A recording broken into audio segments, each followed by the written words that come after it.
بسم اللہ الرحمن الرحیم۔ السلام علیکم ورحمۃ اللہ وبرکاتہ۔ رزق کی تنگی دور کرنے کے لیے، قرض کی ادائیگی اور مال و دولت کے لیے سورہ مزمل کا عمل۔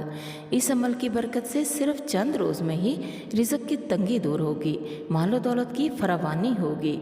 اگر مقروض ہے تو قرض کی ادائیگی کی صورت نکل آئے گی، بلکہ آپ خود اس قابل ہو جائیں گے کہ لوگ آپ سے قرضہ لیں۔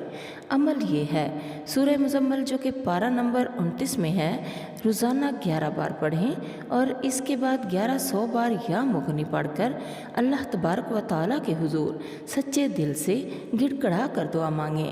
اس عمل کے لیے دنوں کی کوئی تعداد یا وقت مقرر نہیں ہے۔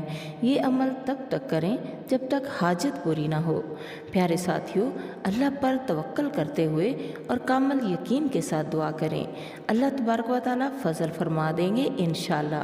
اللہ تعالیٰ سے دعا ہے کہ وہ آپ کی تمام نیک تمنائیں پوری کرے، آپ کی حاجتیں بھر آئیں، آپ کو صحت ملے، دولت ملے، عزت ملے، بخشش اور مغفرت ملے، اللہ تعالیٰ کی رضا ملے۔ آمین ثم آمین۔ دعاؤں میں ضرور یاد رکھیے گا۔ اللہ حافظ۔